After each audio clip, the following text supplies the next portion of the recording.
How's everybody doing? We also have James Feagin here. James, introduce yourself. Hi, I'm James Feagin, the outreach and engagement person for Ingot Co. I'll kind of just be tagging along, helping to kind of facilitate things for all of our Ingot Co programming throughout the course of the week. Yeah. I'd just like to introduce myself. I'm Shannon Cason. I'm a storyteller and podcaster. I've been in storytelling and podcasting for over 10 years now. Worked on podcasts with WBZ Chicago, WDT now, and also just so many different projects and storytelling from working with athletes on telling their story better to working with just average people and telling their stories better. So it's just one of them things of storytelling, and I'm excited to be a part of In Good Co Detroit, telling the stories of Detroit's entrepreneurs. And I'm doing it through the podcast portion of In Good Company. Serena, introduce yourself. Yeah, my name is Serena Maria Daniels, and I'm a journalist based here in Detroit, a freelance journalist, and also the founder of TostadaMagazine.com, which is a food and culture journalism site from the perspective of POC and immigrant communities. And I'm also the lead writer for In Good Co. Great to have you. Yeah. So, okay, In Good Company Detroit is entrepreneur stories. It's stories of inspiration and stories of just to show people on the journey of entrepreneurship in Detroit and Southeast Michigan. But it's also practical tools that's available at the ingoodcodetroit.com site. We're telling stories through podcasting. I'm doing that with Alex Trajano, who's a wonderful podcaster who worked at WDT for many years. We're doing it through films. Stephen McGee, who's a two-time Emmy-winning filmmaker. Ali Lapatina, who's she's a photographer. She's telling stories through photography. She's covered many immigrant communities and so much different photography that she's done throughout the years, and also wonderful music by Sam Bobian, who's one of my favorite hip hop guys out of Detroit, and also Andrew Bishop. So that's the In Good Co team. And what they did was put together all these storytellers, like top creators in Detroit, and putting us together to tell the stories of Detroit's entrepreneurs, but it's also resources involved in that. Tell us a little bit more about the resources, James. Yes. So the goal of In Good Co is, in two words, inspiration and information. So you get these fantastic stories of Detroit entrepreneurs really brought to life by Shannon and Serena, and also our film crew, which includes Stephen McGee and Alex. And the goal is you would see these entrepreneurs, see their stories, see how they grew their ventures, see how their family supported them. But then you'll also see how different points along the way, folks from what we call our entrepreneurial ecosystem. Shannon, I said ecosystem, ding, or take a shot, or however you're doing it. So folks from our ecosystem really helped along the way. And you can not only see that, but then connect to it. So there's a connection from In Good Co, from the stories to the resources. And if you're on the In Good Co Detroit site, you can go to the resources tab. Our funder, NEI, has gone and cataloged 318 different providers who provide support for small businesses. And all of those organizations have profiles and resources that are cataloged on LinkedIn, on the back end. So you can go to that resources tab, create your profile, look at the drop-down menu based on how you're trying to grow your business, and find support to help you do that. Now that resource that's a part of In Good Company, ingoodcodetroit.com, it was heavily used during the COVID-19. A lot of people were scrambling to find different resources, different loans and programs that were available. How did that site play into during that time frame? I mean, and it's still going on now. Yeah, that was a time where we really were able to just go into hyperdrive and be a resource for the ecosystem. You had so many service providers like Build or Prosper Us or TechTown that were trying to work one-on-one with entrepreneurs and take all this information that was coming out in real time and update the information. So we were able to just say, hey, you guys focus on fighting the fight with the entrepreneurs. We'll handle the information aggregation. And we developed this COVID-19 landing page, which really helped a lot of people in March and in April and in early May just learn what grants are available, what the deadlines were. You know, you had webinars popping up every day. We had a daily calendar of all the different events. What were the good blogs and resources to read? Analysis of the CARES Act. As the city of Detroit were bringing their resources online. And so that page lives on. And now what we're trying to do is actually shift to, folks are reopening now. So what are the resources that you need to reopen? Deborah, I see there we go. So Shannon's got the link put right there for you. And, while we're talking, this is an open office hour. So Deborah, I don't know how this works functionally, but if you want to kind of chime in, type your questions, any help that you need with your business, we can really spend this time, right now, just focusing on you and working through your story and any help you might have or might need. Definitely. And let's talk about that. Let's talk about, as questions pop in, we can handle them. Let's talk about the storytelling of In Good Company. And I agree with you, James, that resource, just having one spot to come to be able to access all those resources was invaluable during that time and during any time. So that's always still available at In Good Company, ingoodcodetroit.com, and looking at the resource section of that site. So, but the storytelling, let's talk about some storytelling. Serena, how did you get involved with this project, and tell me a little bit about your process in creating stories for Detroit's entrepreneurs? Yeah, definitely. And actually, I see a question from Samantha Hall that kind of addresses that in the Q&A section. She asked, how is storytelling in startup entrepreneurship? And is that something that should be invested in when starting a new business? So yeah, just to give you a little background, I've been a journalist for over 15 years. I've covered myriad of topics from politics, breaking news, police, crime, courts. But really in the past 5 or 6 years, I've been more and more focused on entrepreneurship. And what I like to do, and what I think is most important for people to keep in mind when they're thinking about their own story, maybe they're creating their website or their mission statement, or they are trying to think of that memorable, elevator pitch, is, I think we all as entrepreneurs, I'll count myself as one entrepreneur myself, like we all get into it for different reasons, right? Some of us, it's a family legacy. For some of us, we might have encountered an issue or a problem in the corporate world that needed to be solved or resolved. And so starting your own business was a way of solving a problem.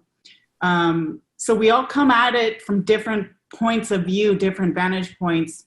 And I would say that think about why you got into a particular industry, why you decided to start a business. Was it to solve a problem? What was that problem? it's really important to share your narrative, why you came out. What was that process for you to arrive at that point to decide, hey, this is the direction that my life needs to go. Once you start to really think about that and start to formulate that, it becomes easier for you to share that story with, with your audience, with potential customers, whether you're applying for grants or loans. Just having that really clear vision of who you are really stands out. I like to use an example. So I started my own website, Tostada Magazine, a few years ago, a little over 3 years ago. And when I initially was sharing with people what I had launched and what I was starting, it was difficult for me to articulate. I tried to sum it up in a sentence. Hey, it's a food and culture site based in Detroit. But what is the real story behind that? What is it that I was trying to accomplish? And so, like I said, I've worked in journalism for many years, and I found that there was a dearth of food journalism that really speaks to and from the point of view of people of color. And when we're looking at a city like Detroit, which is majority Black and brown, that's a real problem. And so you start thinking about it and connecting it with who you are, what you believe in. And so that's kind of the approach that I take with all of my storytelling. I look at that underlying issue that everyone kind of has in terms of like when they started out, and then take it from there and really lead the reader through their process. And it's important. I totally agree with you. And it's important to nail down your story, work on your story. It's what people remember about you. They remember it about the business as well when they also remember you. I think of Sarah Blakely's story. I heard her story a few times and how she started Spanx. I remember details of her story about her, the guy saying lacquer, and he was saying it different. Her producer of the first products that she was making, and he was saying something and she didn't understand it, and she was like, what does what does that have to do with Spanx? And the guy had a Southern accent saying lacquer. I forgot exactly what he said, but see, those things stick in the memory and people remember those stories. I think about Damon John with FUBU and him having 3 shirts and him passing them along to different influential rappers or different celebrities to wear his shirts, and then him getting it back to have somebody else wear it to promote his brand. So these stories stick with you for a long time, and if you nail down those stories, you can reuse them time and time again for interviews that you may have, for all the different circumstances that you can use your story. When I think about storytelling, I think of a few keys in storytelling about showing and not telling. So being able to show your story. So to show vivid scenes in your story. I always use a Detroit term when I think about showing and telling. I have a story, and I can say, my dad is the coolest person in Detroit. And that's telling. That's me telling you that my dad is the coolest. Or I can say, my dad wore big hats and double-breasted suits. And he drove a Cadillac around Detroit, and I drove in the passenger seat with it. He called it triple black. I said, Dad, what's triple black? That's showing you that my dad is the coolest guy driving around Detroit with a big old hat in a double-breasted suit in the Cadillac, rather than just telling you that it's the coolest person. So you use these small details in your storytelling to make it stick in the memory. The person Sarah Blakely talked to who couldn't say lacquer in English that she could understand. You know, they're stuck in my mind. So you'll remember these things in showing and not telling that really works with your storytelling. What's some keys of storytelling that you have, Serena, that when you think of keys to telling your story well? Yeah, I think that's really an excellent point about showing and not telling. And so, and that's the tricky thing with writing, because I mean, especially with journalism, because there are so many different ways to tell a story in journalism. You can be very straightforward, like bare bones, this such and such opened on this date and their hours are this, and this is the owner and this is the location, right? That's informative, that helps you. But when you're talking about being inspired, I think what I try to look for is those kind of like universal experiences that we all kind of have as entrepreneurs. And so those moments, and really just illustrating by showing those moments, those critical moments that change things, that change the game for an entrepreneur. One story that stands out recently, Shannon, was Giaz. He's the owner of Bengal Auto Sales in Hamtramck, and his story was so unique. So he sells used cars, and I think there's an assumption about a used car salesman and how one might get into it, you know, kind of a shisty, like money-grabbing person, opportunistic, taking advantage of people. But here was this guy, he's from Bangladesh. He came to the United States, and he was in school. He was studying for a while, I believe pharmacy school. And he realized he didn't want to be a boss anymore. Or I mean, he didn't want to have a boss anymore. He wanted to be I think he said, the high roller. I want to be a high roller. I don't want to answer to anybody.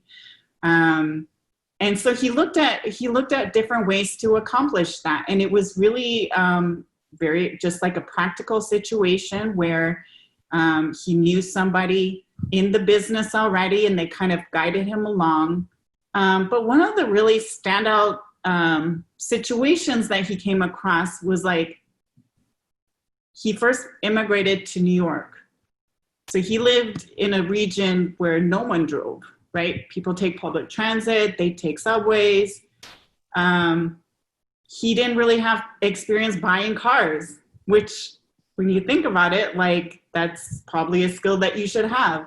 And so he shared with us this thing that really stood out was how he bought his first car, I think for his brother, right? And it wasn't until a week later that he realized that there was a hole in the roof. And how did he realize that? Was because it started raining and water came in through the roof. And so just like those kind of like mishaps that so many of us go through when we're first starting out, I think we all have those moments. And those are the times when you're like, I don't know if this is for me, or if I do overcome this hurdle, that's going to prove that like I have what it takes to take the next step. And so that's kind of my approach. I just kind of wait for those moments that leave me pausing or laughing or just nodding in agreement. Somebody had a question over here. Let me see. You see the questions? I don't see them. I think I see something in question. Yeah, there's a little section in the bottom. It says Q&A. Do you see one? Yeah. And so we have one from Deborah Winfrey. I'd like to weave the untold history of Black chefs, AKA aunt and uncle and mammy, into the story of the culinary history of Detroit that starts with the original Obajuwa. How do I do all of those chefs proud? The brick and mortar startup has a part originally meant to boost tourism. Now it will be more online. I'm a Southerner. How real, how authentic should I be? Let's see. Yeah. So I'll dive in first on that. How real and how authentic should I be? I train in storytelling sometimes and help people develop their stories. And one of the things that I really look for is brutally honesty in storytelling. Because it's a few reasons. It's interesting. Like you were just talking about the relating in a story. It's interesting for a person to be vulnerable in a way that they may not be the hero in every story, or that it may touch on some history that may be uncomfortable for some. There's ways to tell that, but usually when you start a story in that way, it's interesting. It keeps people's attention. We have a podcast that's coming up for Mamba and Nadia of Baobab Fair that's opening soon, a restaurant that's opening soon. And I encourage everybody to listen to that story. I think it was really well done, the podcast and film and article that's been written.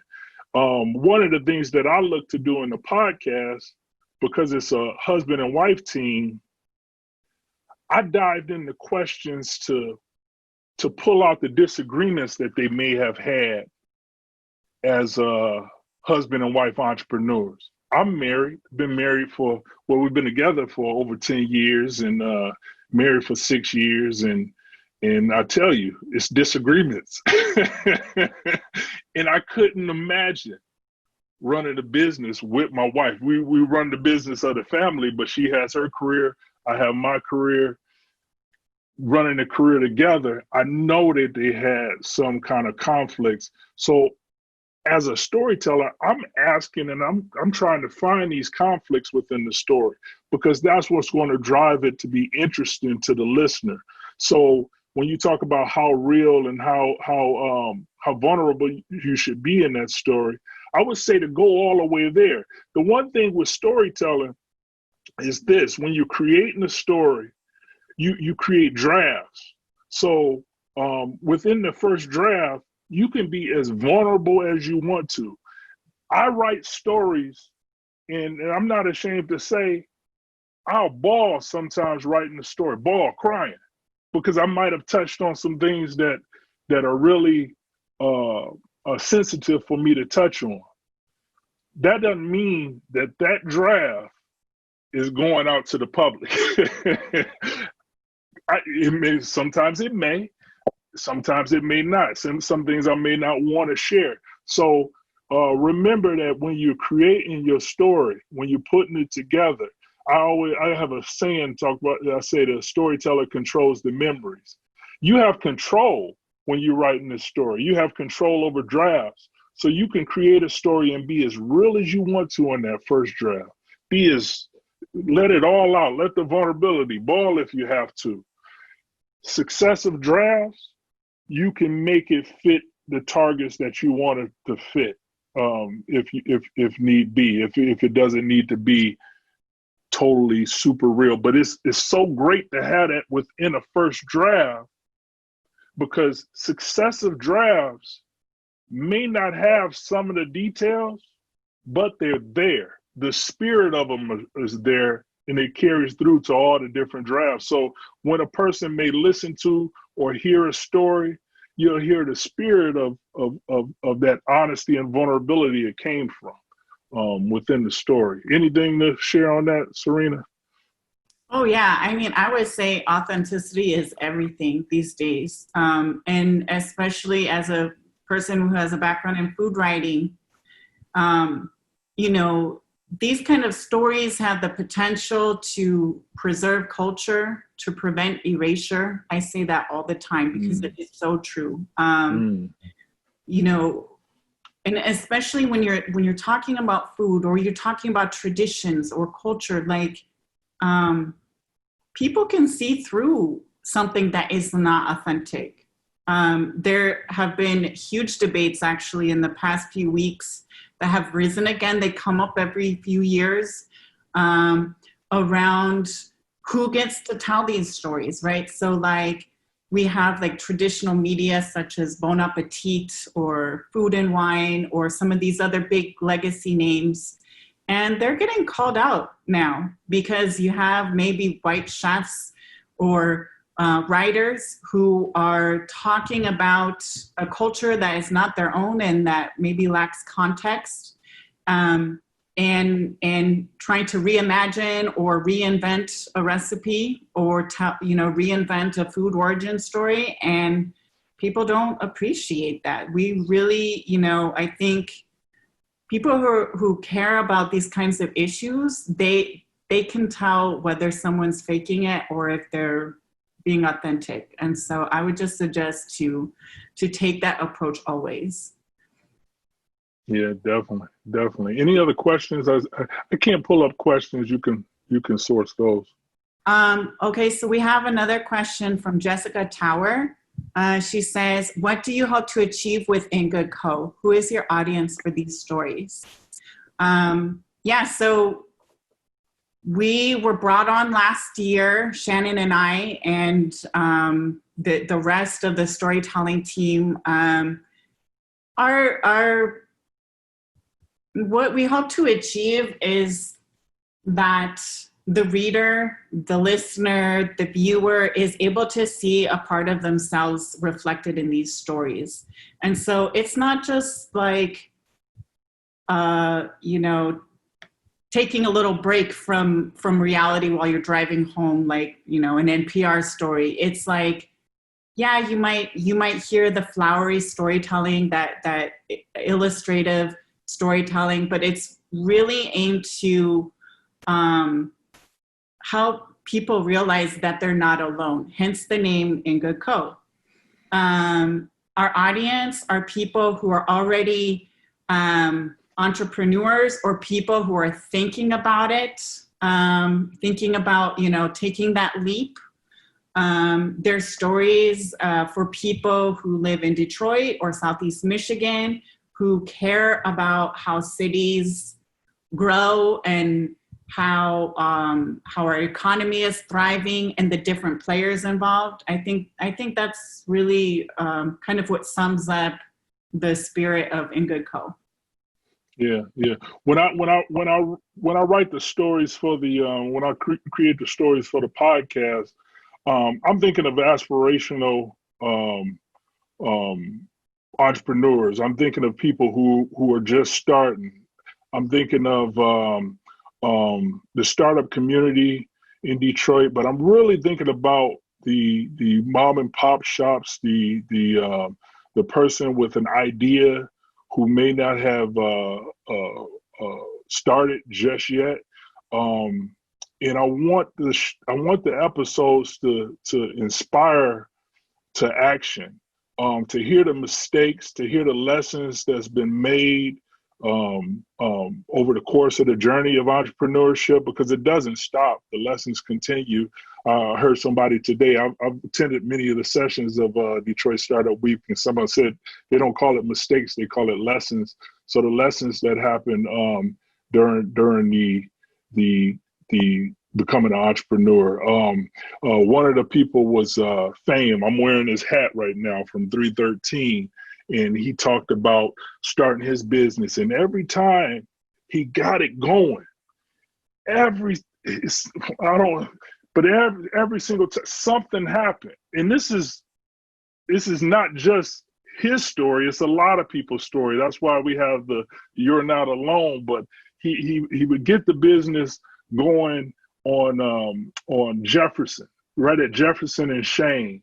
And tax season is a big time for selling in retail, and someone broke in the shop and cleared the shop out. But it's a story of his resilience and never really taking that as I'm down and out, always looking at other options. And now he has a flagship store on Livernois Avenue of Fashion.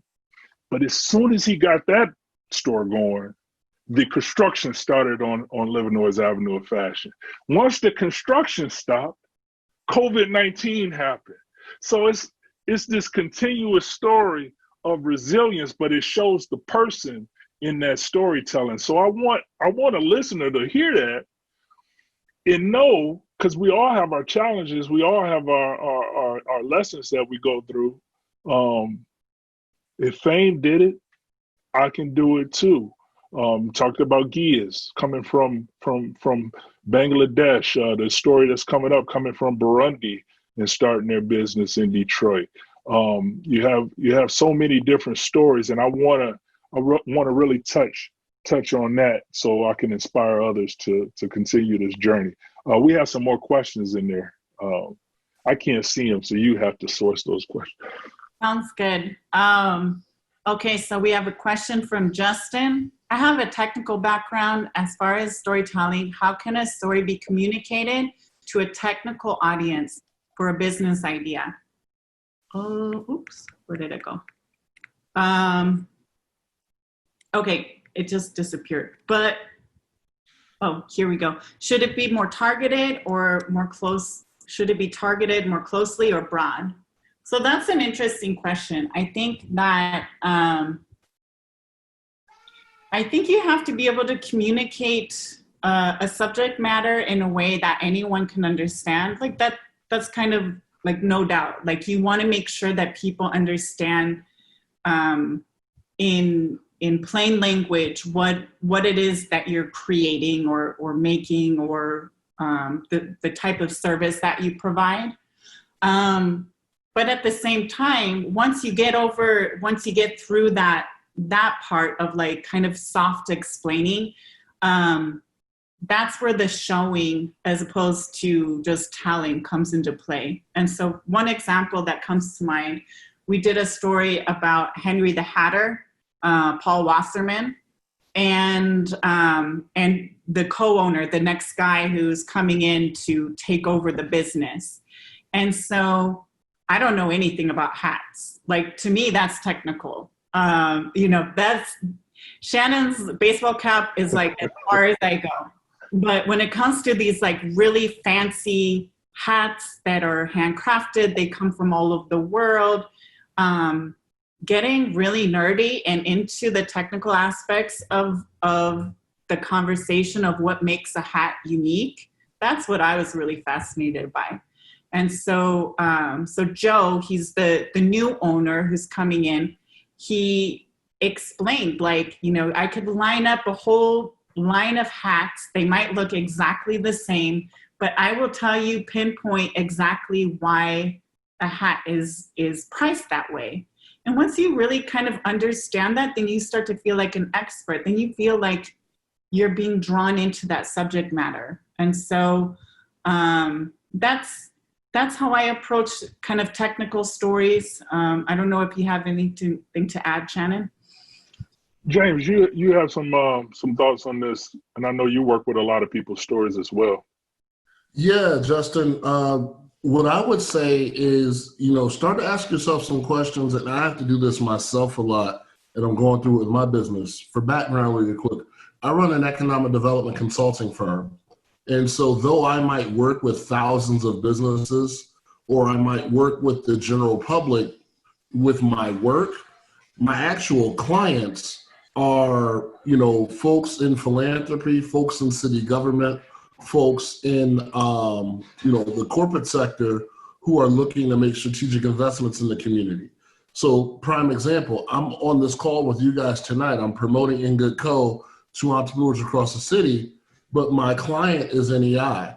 So historically, a lot of my communication has been to that targeted audience. And I'd speak within that jargon that folks who have masters in urban planning or who are working in city government or in philanthropy, we're all steeped in this language in terms of how we discuss things, the things that we refer to, the things that we read. What I really wanted to make a point to do going into this year was to maintain that level of thought leadership within my field, but also bring more people into the conversation of connecting how does economic development and all of these big things that we're talking about translate into my daily life in a way that conversation wasn't happening. We talk about things like gentrification or place or economic policy, but then we talk about culture and we talk about, what's happening to people, and often those are two different conversations. So a lot of my work right now is literally trying to talk with regular folks who don't necessarily, read the latest Brookings article about, what it means in their neighborhood when different decisions are made. And so I think the question for you to be to ask is, who am I trying to communicate with? Am I trying to establish myself among my peers as a leader in my tech field? Or am I trying to communicate technology to the layperson? And that also, your business model will impact that too. Do you sell things to other folks? Are you B2B, where you need your clients to know you're special and you're talking to those folks? Or do you need customers to understand, like Serena had said with the hats? If Henry or if Joe was talking to another hatter, he's going to have a whole different conversation about hats versus if somebody walks in the store, they want something that looks good. They want to feel a little educated, but, not feel intimidated. And so you got to really answer that question for yourself about which way you're going. Yeah. Any other questions in there? I think both of those were great answers. Let's see. We have another question from Deborah Tucker. First, I think it's important for you to know that I'm a triple threat. Okay. Access to technology. The reason I got interested in Detroit Startup Week, I'm a Black female baby boomer. All right.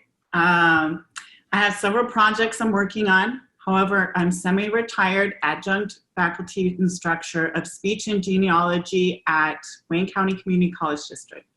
So my students come first, but I need to get my projects going as I think that they're important. I believe my projects are very relevant with what is happening in our society today. So I think my basic question is what input you may all have that might help direct me. I know my teaching is important, especially after our Zoom half a semester for a speech class. Our young folks have many needs today. Thank you for your presentation and sharing. Let's see. What do you want to talk about? What's the basic question at the end there? I was listening. What input you all may have that might help direct me. I know my teaching is important, especially after our half a semester on Zoom for a speech class. Okay, so it looks like she has two things going on here. A background in education and working with students, but this passion for other projects that sound like they're outside of the purview of education. Hopefully I'm understanding that correctly. Break it down for us, James. You got something? Yeah, I feel you, Deborah. And so what the great thing about Startup Week is you'll have folks that show up that know everything and everybody, and then folks that hear about it and just say, like, I want to see what's going on. She mentioned I'm a Black female baby boomer. She wants to do something in addition to the things that she's doing. She's got this baseline of talent and passion, and she's trying to understand where to go with it. The first thing I'd say, Deborah, is tomorrow night at 7, we're having another office hours for our resources. So I don't know how many things you've been exposed to yet in terms of, Shannon, take another shot, in terms of our ecosystem. But there's a lot of folks that help you when you're at the point of just wanting to get started and trying to figure out, like, okay, what kind of business should I start? Which way should I go with it? And Deborah, just so you know, I can see you in the comments. So if you type any follow-ups, I saw that she's on it. So Serena, if you caught that, she said you were doing a good job of breaking it down. Deborah, if you got a follow-up or kind of a note to your question, but I think what you're saying is you got the things that you're doing, but you also want to live for yourself right now too. You got something to contribute, and you're trying to figure exactly what that is and how to do it. I think about Naila Ellis when we talked to her about Ellis Island Tea. She didn't know. She knew entrepreneurship was in her future. She didn't know necessarily where she would go with it, and ideas are abundant. That's one of the things, even in writing, I always look at it as though, and this can go into anything, I have to make a decision.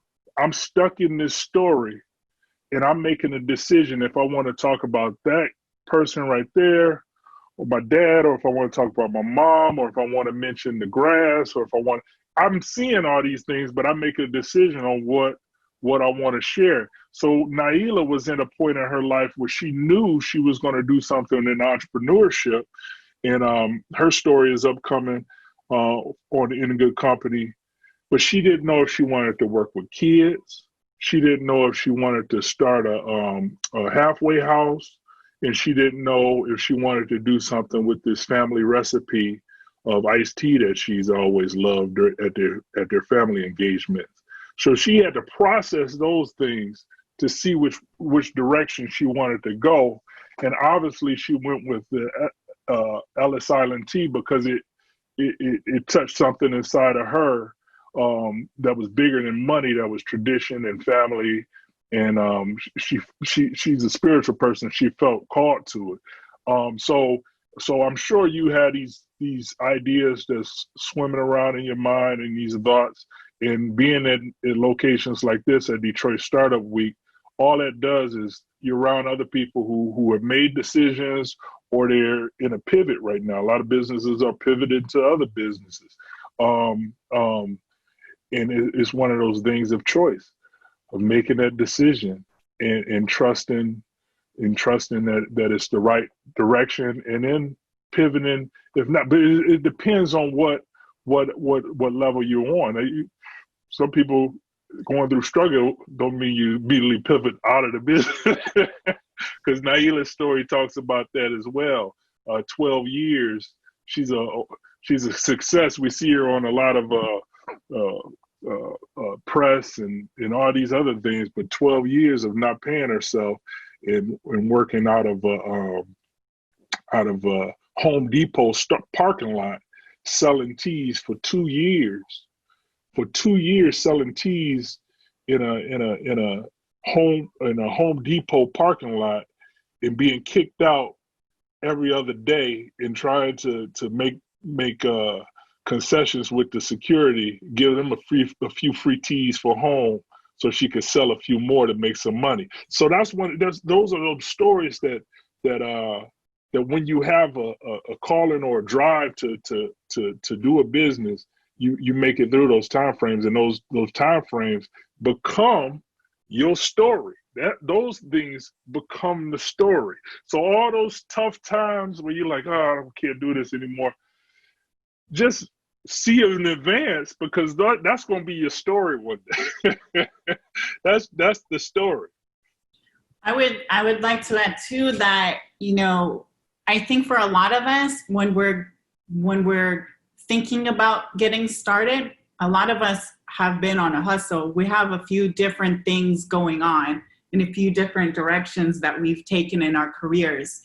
For me, I would say that after a certain point, I kept getting pulled in one specific direction, and started realizing that doing other things, whether it was like I was freelancing for Reuters for several years, going to like city council meetings, or, covering, huge breaking news items, was taking me away from my ability to do what I was really passionate about.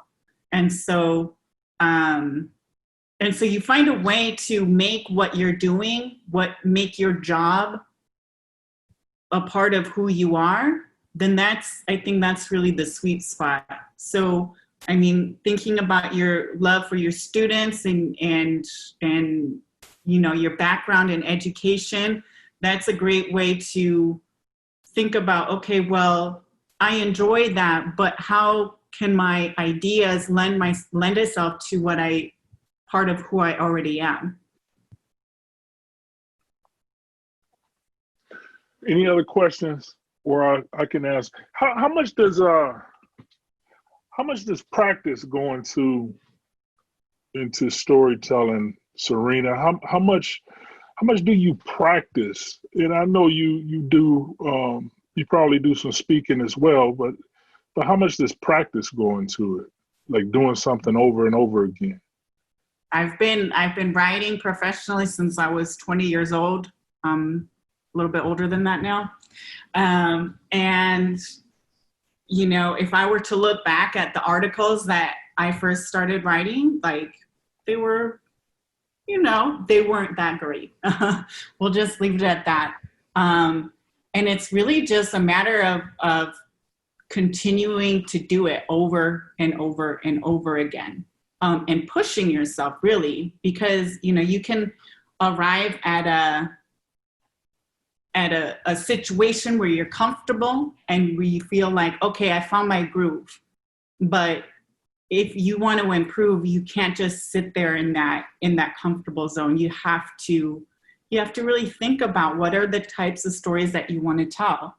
So, you know, when I was starting off and covering like local government and, like I said, police and breaking news and stuff like that, sure, there was a sense of adrenaline rush and of, you know, a satisfaction of being competitive and stuff like that. But it had really nothing to do with the actual stories I was writing about or reporting about. And so it took many years to think about, like, well, what are they? You know, who are my audience? What is the bigger picture that I'm trying to convey? And so I started writing about food about 6 years ago, and for some reason that clicked. That did everything for me, because it gave me an opportunity to talk about identity, to talk about culture, talk about tradition, to really highlight and center stories about people of color and people from immigrant backgrounds. It had all of those components, right? And that's when you start getting into that direction. And then you just think about how do I tell the best food story? You know, you maybe learn how to cook, or you ask lots of questions of chefs and whatnot to get that technical side that I mentioned earlier. And then you just keep going from there. And little by little, you become the expert of that subject matter. Anything you wanted to say, James, or you got another question? Yes, we do have another question. Serena, would you like to? Yeah. Jessica Tower says, when considering a story for the podcast, what do you look for? Okay, so for the podcast, what I'm looking for in any story that I'm sourcing for the podcast or sourcing for any outward material that is shared, I'm looking for. We talked about it, the authenticity, the vulnerability of the entrepreneur or the subject of the story. One of the things I worked with, in every entrepreneur is looking for press or looking for PR. You want it because it's free. When I worked at a radio station, I worked at WBZ Chicago, and I worked with some great producers. One of the producers, Ben, he's on Serial. He did the third season of Serial. Another one works with This American Life doing shows, Colin McNulty.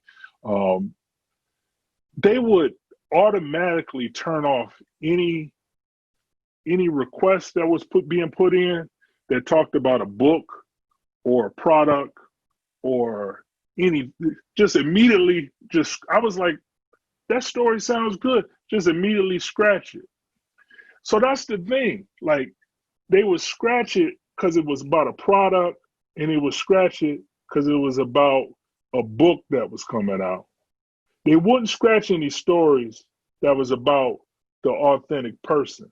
So these are the things that I'm looking for when I'm looking for stories as well. I'm looking for the authenticity. Will I be able to talk to this person and they take that deep dive with me so I can create the story that a listener is going to be compelled to continue to listen through all the way through. And I tell you, all these episodes and films and articles from In Good Company, it's there. Go give it a listen. Go give it a read. Go give it a viewing.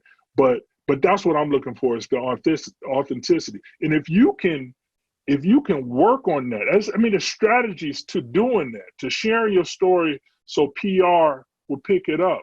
When you share it from an authentic place, Naila has it down.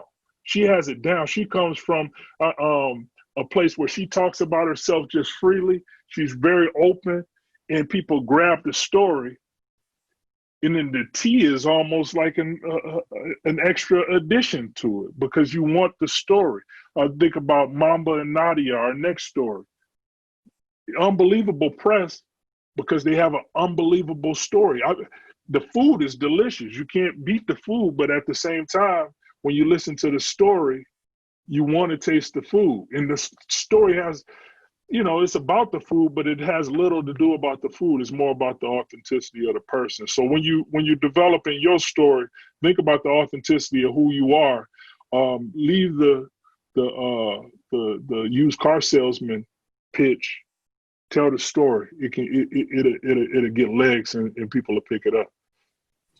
Yeah, Shannon, you referenced indirectly a few episodes of How I Built This with Guy Raz, and I love that show. I listened to it so much, especially when we started working together. That was just kind of my inspiration.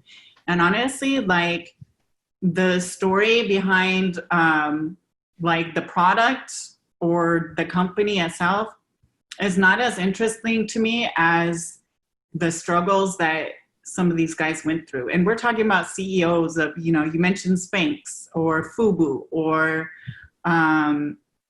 just like these monumental brands. But it's like listening to the process of when they were growing up, what their parents were like, kind of like when I think about a good podcast, I am drawn in. I will binge listen to it just like Netflix or anything else. I will listen to it through and through, because you can't wait to find out what happened. Even though, of course, like that the company exists and it's huge, it's monumental, but it leaves you with like this source of tension. I think that's what makes a huge difference for that kind of storytelling. I think we got 5 more minutes, and it's one or two more questions in there. I totally agree. Yep, I binge as well. Big binger. Let's see. We have Charles. He says, I have 5 stories based on audience, but one main theme with different call to action. How do you balance having multiple jobs and crossover audience? How do you balance multiple stories, or multiple jobs, crossover audience? I'm not, you understand that? 5 stories based on audience, but one main theme with a different call to action. How do you balance having multiple jobs and crossover audience? I can take a crack at it, Charles. Well, take the what's the second question? He might clarify it a little bit more. What's the second? Is there another question? No, it's James asking, can you clarify, Charles? One of the things I do with like multiple stories, I use a system for storytelling. I put together an outline on most of my stories, and I use the same system, even though it may be different stories. Sometimes you can't tell the system, but it is a structure there that I'm using in the outline for all my stories. And even though they may be different, they have some similarities in structure. So sometimes having the outline for 5 different stories is definitely going to help you create 5 different stories. So that's my point of view on that. Yeah, definitely. I definitely do that too, especially when I have writer's block. I talk about the fact that I do food writing. I write about entrepreneurship. I write about POC communities. Like, there are common threads that can be connected and through all of those kinds of stories. Some more obvious than others. But what I try to do is, maybe I'm writing about, for example, about Hamisi Mamba from Baobab there. He and his wife Nadia, they, are planning to open a restaurant. Those plans were dashed, for the time being because of the COVID crisis. But their experience is not unlike a lot of other chefs and restaurateurs in the city. And so you can tell their specific story, and then you can use that as a jumping off point to tell another story. Like, okay, well, how do restaurant owners pivot in this time of crisis? They, instead of having the restaurant open, they go to carryout or curbside, or they start selling, promoting what they can do on social media much more heavily, or in the case of a lot of chefs around town, they started cooking food for the frontline workers. And so right there, those are several different avenues that you could approach one single topic. So I hope that answers your question, Charles. So Serena and Shannon, we've got probably about 30 seconds left here.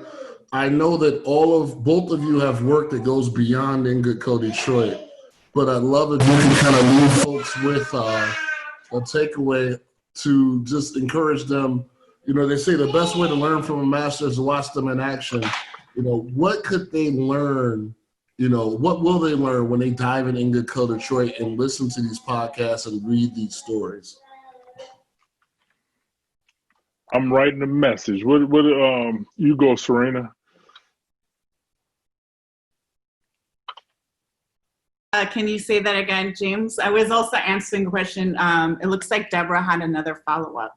So I was just sharing my email. So if we don't get to everyone's questions, you can always email me. I'm at Serena, SERENA, at tostadamagazine.com. But yeah, could you repeat that, James? Yeah, I'm at Shannon Cason. At Shannon Cason, definitely listen. But I'm telling you, listen to the stories on the podcast In Good Company. Go visit the YouTube page. Amazing films that's been done. Go to the website and read the articles by Serena. Amazing stories and photography by Ali Lapatina. And I thank you so much for your attention on those stories. And I thank you so much for having us a part of Detroit Startup Week. This is a huge honor for me to be in my hometown at an entrepreneur event like this. So thank you so much. And everybody, we will be doing more of this as In Good Co. We launched this during Startup Week, but make sure you follow us on Instagram. We'll be announcing office hours on Instagram. Shannon will be doing some lives. So, you may want to do some kind of one-on-ones to profile your business or just learn more. So make sure you connect with us on Instagram, follow the stories. When you go to In Good Co, you can also sign up, create your profile, learn about the events, get involved, stay connected. We've got more great stories in the pipeline. So stay connected with us. Thank you so much for joining us. With that, have a great night, everyone.